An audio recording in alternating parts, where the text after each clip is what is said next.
Thierno Bokoum, bonjour. Vous êtes député à l'Assemblée nationale représentant le parti Réumi et le secrétaire national chargé de la communication du même parti. Vendredi dernier, le 14 octobre, le Front populaire pour la défense des libertés, Manko Wattu Sénégal, qui est constitué de différents partis d'opposition et de la société civile, ont effectué une marche pour réclamer la transparence dans l'exploitation des mines, pour réclamer plus de liberté au régime en place. Mais la marche ne s'est pas déroulée de manière pacifique parce que les manifestants ont été dispersés par les forces de l'ordre, justement parce que vous n'avez pas respecté l'itinéraire qui vous avait été proposé par le préfet de Dakar. Est-ce que, rétrospectivement, vous regrettez de n'avoir pas respecté cet itinéraire-là?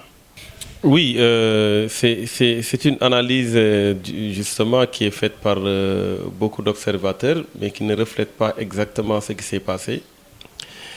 Il faut le dire très clairement, ceux qui étaient là-bas ont vu qu'il y avait un barrage au niveau de la RTS, alors que ce qui avait été autorisé, c'est la place de l'Obélix jusqu'au niveau de la place Doudou Ndiaye Rose. Donc le barrage qu'on a pu mettre était avant même la place Doudou Ndiaye Rose. Donc ce qui veut dire que ce sont les autorités elles-mêmes qui ont violé leur propre autorisation. Ensuite, on s'est rendu compte que tous ceux qui ont été chargés, persécutés et à qui on a lancé du gaz lacrymogène, ça a été fait durant ce parcours-là qui a été autorisé. Des gens qui sont descendus au niveau de la place de l'Obélix ont été attaqués. Des gens qui ont été dus à travers ce parcours et qui voulaient exercer leur droit à manifester ont été également attaqués. Ce qui est inacceptable, ce qui est inadmissible. Nous considérons d'abord que l'interdiction de la marche, parce qu'en réalité c'est une interdiction, on ne peut pas dire on interdit, on autorise, mais on vous choisit votre parcours. Pendant qu'on y est, pourquoi pas nous choisir la ville de Kédougou ou la ville de Tamba. Donc ce n'est pas ça, autoriser une marche. Autoriser une marche, vous ne comprenez pas tout de même que c'est autoriser également un parcours. Tous les itinéraires, parce qu'il semble que vous avez voulu franchir les barrières pour aller vers le ministère de l'Intérieur, et le ministère de l'Intérieur se trouve être à quelques encablures de la présidente de la République. Mais vous oubliez que le 23 juin, c'est à 2 pas, l'Assemblée nationale c'est à 2 pas de la présidence de la République et que le président Wade avait autorisé une manifestation devant les grilles de l'Assemblée nationale. Ce qu'on est en train de nous dire, c'est que on a l'impression que nous nous sommes inscrits dans une logique de recul démocratique et qu'il faut des arguments pour justifier ce recul démocratique-là. Pourquoi est-ce qu'aujourd'hui le président Wade, qui a quitté le pouvoir depuis 2012, et puis organiser ou autoriser une manifestation devant les grilles de l'Assemblée nationale et que le président Macky qui l'a remplacé ne puisse pas autoriser une manifestation devant le ministère de l'Intérieur. C'est inadmissible, c'est incohérent. Et puis, nous sommes tous des patriotes. Nous pensons que la manifestation est un droit. On nous impose aujourd'hui un arrêté du ministère de l'Intérieur à l'époque. On oublie qu'un arrêté ne peut pas prendre le dessus sur la Constitution qui donne aux Sénégalais la possibilité de manifester. Je pense qu'aujourd'hui, ce qui est convenable, c'est qu'on respecte les libertés individuelles et collectives et ce n'est pas le cas malheureusement avec le régime actuel. Alors Thierno Bokoum, est-ce que vous ne pensez pas que de la place de Doudou Ndiaye Rose à la place de l'Obélisque, c'est un très bon itinéraire pour vous permettre de vous exprimer? Ce n'est pas à l'État, pour être beaucoup plus précis, ce ne sont pas à nos adversaires politiques de nous choisir un parcours. N'oubliez pas que le ministre de l'Intérieur est un maire de l'APR. N'oubliez pas que le président de la République, c'est le président de l'APR. Nous sommes tous battus pour que le président de la République ne soit plus président d'un parti politique. Bien entendu, dans les décisions des uns et des autres, il y a le menton de l'autorité, mais il y a surtout le manteau du politique. Et il ne revient pas à nos adversaires politiques de nous choisir un parcours quelconque. Nous considérons que nous avons un parcours que nous avons choisi symboliquement parce que dans nos revendications, il y a énormément de questions liées à l'élection, liées à la présence du ministre de l'Intérieur, liées à une chose qui impose ou en tout cas qui motive que l'on puisse être devant le ministère de l'Intérieur. Donc, si on en arrive à un moment où il revient aux autorités de choisir le parcours ou les modes de manifestation des uns et des autres, on ne peut pas parler de liberté. Dans ce cas, c'est une contrainte et nous ne pouvons pas nous soumettre à une contrainte. Est-ce que l'objectif de cette manifestation a été atteint? Est-ce que l'impact escompté a été au rendez-vous? Ce n'est pas ce que nous voulions. Nous ne voulions pas d'une confrontation avec les forces de sécurité, d'autant plus d'ailleurs que nous ne considérons pas que ces forces de sécurité et de défense sont des ennemis de l'opposition. Ces forces de sécurité et de défense doivent être au service du peuple et nous faisons partie du peuple. Il y a une main malheureusement politique qui manipule, qui essaie d'utiliser la force publique pour des règlements de compte politiques. Donc ce n'est pas vraiment ce que nous voulions. Mais ce qu'il faut dire très clairement et qui nous satisfait est que tous les leaders étaient présents. N Sénégalais se sont regroupés pour dire non à certaines choses. Et ça, c'est une grande satisfaction. Ça veut dire que les Sénégalais sont prêts aujourd'hui à faire face, sont prêts à imposer, à exiger en tout cas la transparence dans la gestion des ressources naturelles, à exiger qu'il y ait des élections libres et transparentes et à exiger à ce qu'il y ait la défense des libertés individuelles et collectives. Pendant que le débat s'enfle à propos de l'affaire Petro-Tim, au cœur de laquelle se trouve l'homme d'affaires Franck Timis, le petit frère du président Sall, qu'attendez-vous des alliés du président Macky Sall qui sont de Benno Bokk Yakaar? Mais nous n'attendons pas grand-chose. Malheureusement, aujourd'hui, il faudra constater que les uns et les autres ont une responsabilité sur toutes les questions qui concernent le pays. Il suffit de les assumer pleinement. Être allié du président de la République, ça ne veut pas dire être d'accord sur tout. Être allié du président de la République, ça ne veut pas dire ignorer les combats d'hier. Je pense qu'aujourd'hui, que c'est important sur des questions qui vont au-delà du mandat du président Macky, que cela puisse concerner tout le monde, que tout le monde puisse en parler, parce que quand on parle de ressources naturelles, il faut anticiper sur les éventuels conflits. Nous avons vu ce qui s'est passé dans certains pays. Nous ne souhaitons pas que ça se passe chez nous. Il est de la responsabilité des uns et des autres d'exiger la transparence sur ces questions-là.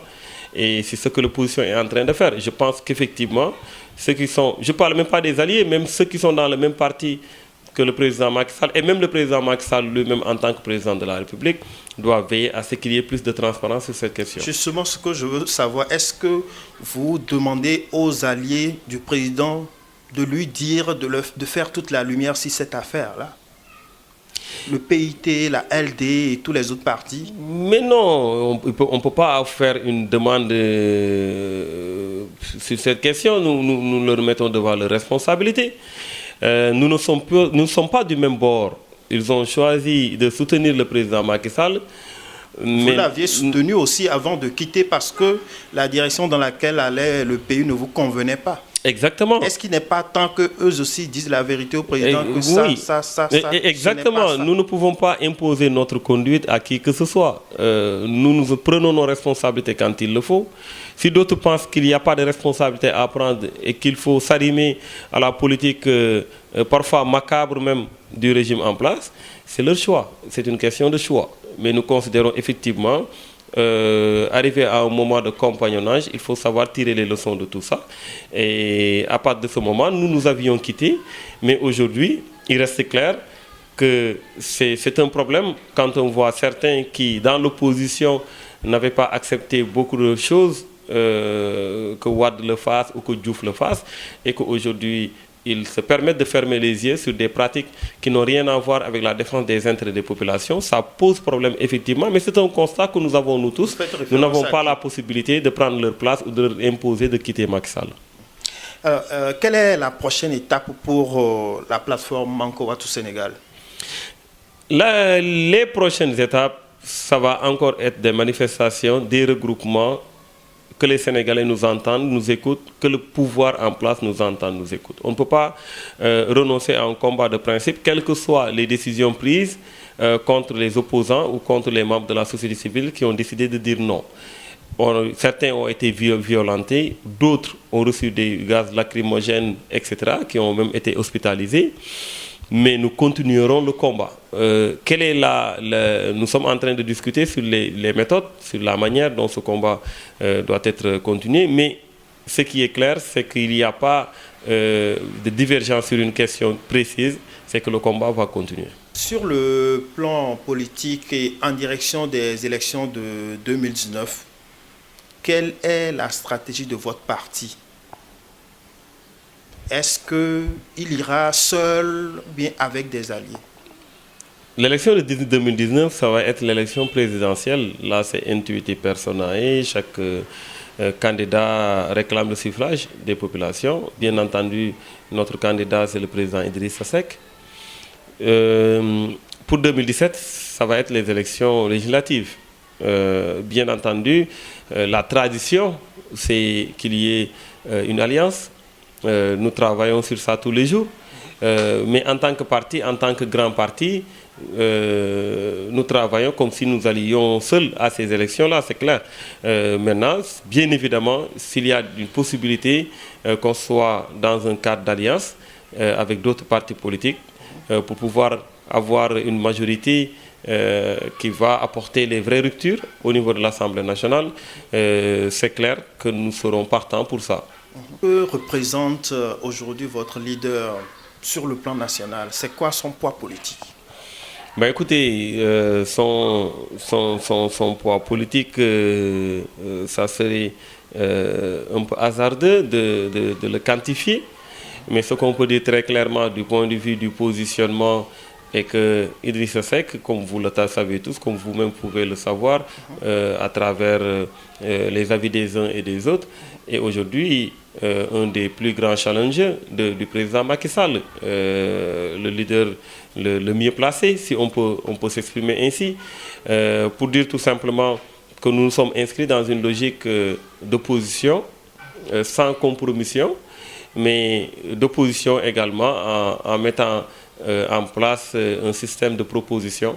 Vous l'avez tous vu que le président Idrissa Seck, sur chaque question, fait des contributions, donne son point de vue, fait des propositions. Vous l'avez même vu très récemment concernant la gestion des ressources naturelles. Il a fait une proposition pour qu'on puisse mettre en place une commission chargée véritablement de faire en sorte qu'il y ait plus de transparence sur cette question, et ainsi de suite. Donc nous sommes là, nous sommes présents, nous ne faisons pas de compromission sur certaines questions, nous mettons en place en avant les questions de principe que nous défendons, les questions de valeur, mais également, à chaque fois que besoin se fait sentir, nous faisons des propositions parce que nous considérons que ce que nous faisons sont pour les populations. Alors, c'est un peu difficile pour vous de dire ce que représente votre leader aujourd'hui sur le plan national politiquement, mais je vais vous donner quelques indications. En juillet 2016, ce n'est plus sur son baromètre à interroger les Sénégalais. La question, c'est selon vous, des 4 leaders politiques, ci-après, lequel a le plus de chances de battre Macky Sall aux prochaines élections présidentielles? On a Abdoul Mbaye, 12%, Khalifa Sall, 44%, Idrissa Seck 15%, Karim Wade 29%, ce qui met Khalifa Sall en première position et Karim Wade en deuxième position et Idrissa Seck vient en troisième position. C'est en juin 2016. Je vous donne une autre indication. Ça, c'est en août 2016.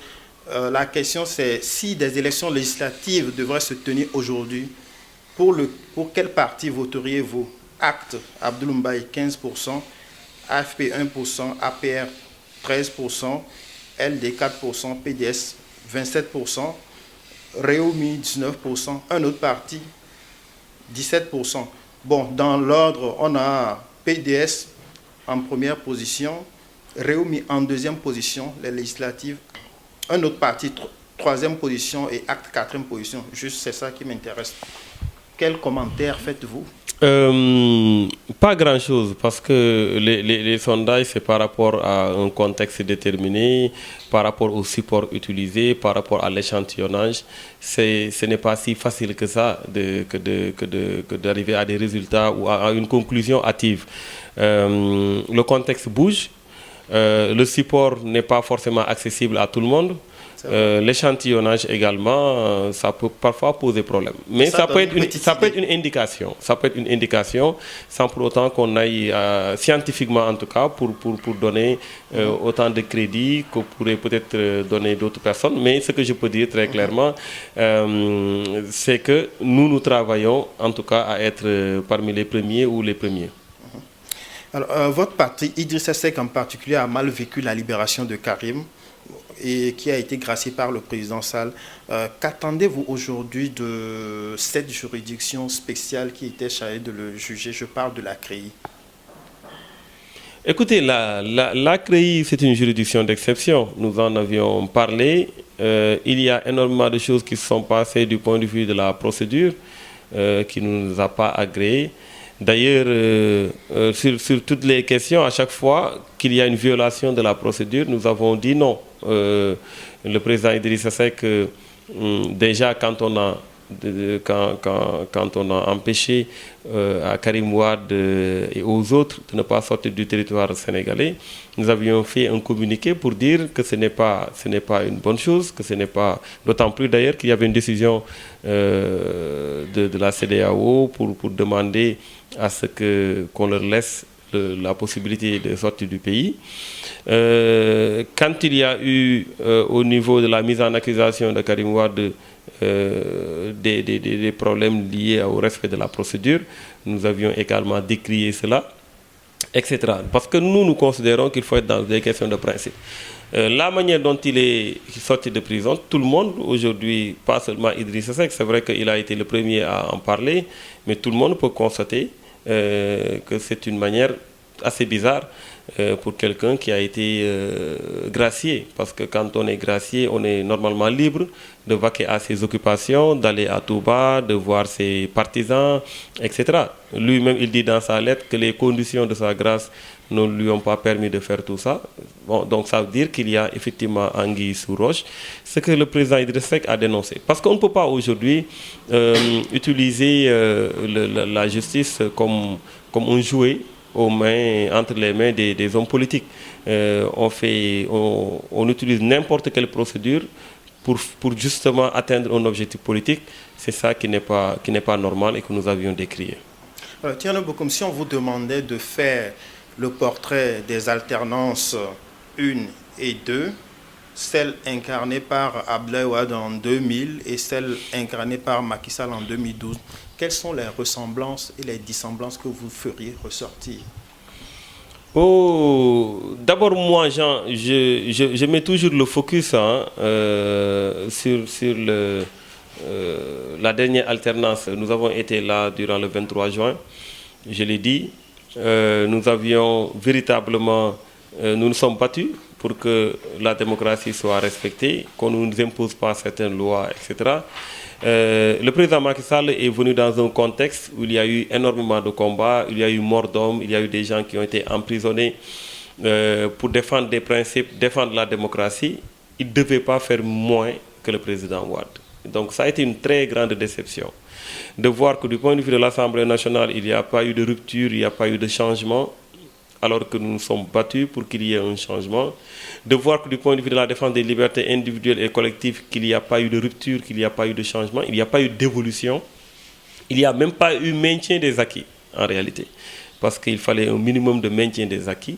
Quels sont les acquis qui sont cassés? Mais je vous ai donné l'exemple du 23 juin qui a été autorisé au niveau de la place Soweto, à quelques mètres de la présidence de la République. Le président de la République était même là. Tandis que le 14 passé, le président n'était même pas là. Et on nous refuse une marche au niveau du ministère de l'Intérieur. C'est un recul démocratique. C'est aussi simple que ça. Est-ce que le contexte était également le même? La mobilisation, elle était beaucoup plus grande et le peuple, presque tout entier, était surchauffé. Oui, mais raison de plus pour interdire. Et ils n'ont pas interdit. Quand c'est surchauffé et que tout le monde, que ça peut dégénérer, raison de plus pour interdire. Malgré tout ça, ils n'ont pas interdit.